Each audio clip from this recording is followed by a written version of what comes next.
जयपुर का पहलवान मटन।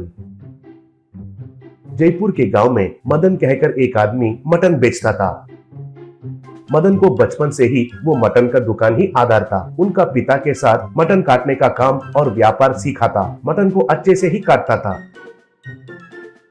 लेकिन वास्तव में मदन बहुत डरपोक था। अगर कोई भी उसे डराए तो बहुत घबराता था। ऐसे मदन का मासूमता को बहुत लोग इस्तेमाल करते थे। वही गांव में बिट्टू पहलवान कहकर एक आदमी था। बिट्टू उस गांव में ही सबसे बड़ा पहलवान था।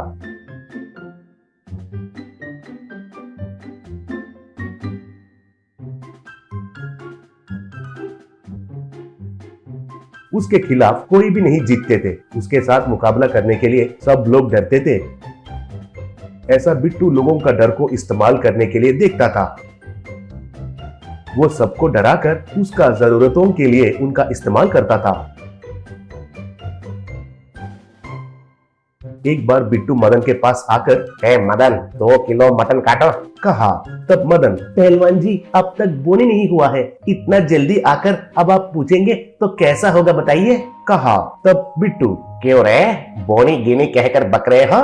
मेरे जैसा बड़ा आदमी तुम्हारा दुकान में आकर मटन पूछना ही एक भाग्य है। मुझसे भी अच्छा बोनी और क्या हो सकता है," कहा। तब मदन, "वो बात नहीं है भैया, आप तो पैसे नहीं देते हैं ना, इसलिए," कहा। तब बिट्टू मदन के ओर गुस्सा से देखकर उधर रस्सी पर लटका हुआ बकरी को एक पंच दिया। तब वो मांस टुकड़े टुकड़े हो गया। तब बिट्टू, "देखा, अब इसका जगह तुम रहोगे तो तुम भी इसकी तरह पीस पीस हो जाते थे। खुश रहो, तुम्हें तो नहीं मारा है ना। अब बताओ, पैसे चाहिए क्या?" पूछा।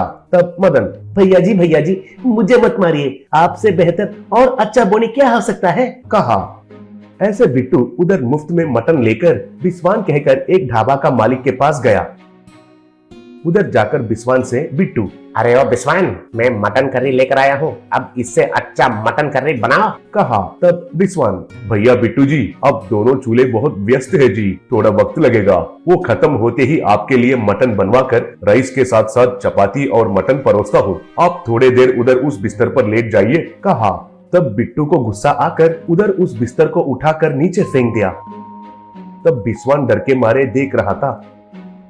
तब बिट्टू, "क्यों रे, मैं तुम्हारा ढाबा में बैठकर तुम बनाने वाला खाना के लिए इंतजार करना पड़ेगा क्या? तुम जो पका रहे हो वो सब रोक कर तुरंत मेरे लिए मटन करी बनाओ," कहा। ऐसा बिस्वान उसका ढाबा में पक रहा खाना को बीच में ही रोककर बिट्टू के लिए मटन करी, राइस और रोटी और ऐसे कई तरीके के पकवान बनवाकर उसके सामने रखा। ऐसा बिट्टू उनको खाने लगा।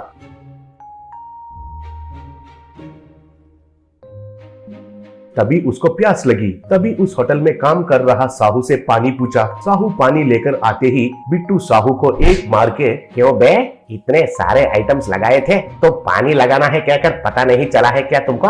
और एक बार ऐसा पानी नहीं रखा तो चमड़ी उतार दूंगा," कहा। तब साहू बहुत दुखी हुआ।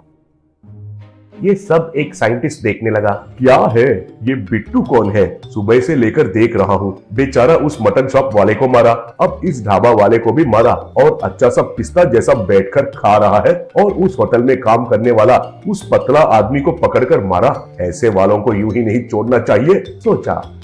ऐसे बिट्टू उधर से जाने के बाद साइंटिस्ट जाकर साहू से मिलकर साहू से, "क्या बाबू, वो बिट्टू तुम्हें मारा है कहकर दुख लग रहा है क्या?" पूछा।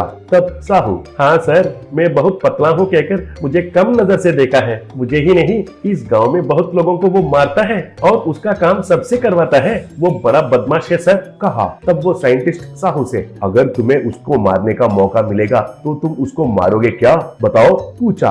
तब साहू, "हाँ मारूंगा सर, लेकिन मैं उसे कैसे मार सकता हूँ? अगर वो जोर से सांस छोड़ा तो मैं गिर जाता हूँ सर," कहा। तब साइंटिस्ट, "मेरे पास एक दवाई है, अगर वो लोगे तो तुम्हें उससे भी बहुत ज्यादा ताकत मिलता है। अगर तुम इसके लिए राजी होते हो तो वो दवाई मैं तुम पर प्रयोग करता हूँ," कहा।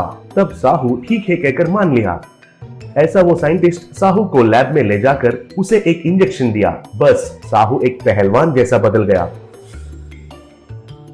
तब साइंटिस्ट, "देखो साहू, मेरा एक्सपेरिमेंट सक्सेस हुआ है। अब जाओ, जाकर उस बिट्टू को खूब मारो और उसका घमंड को गिरा दो और सही सबक सिखाओ," कहा। तब साहू चला गया।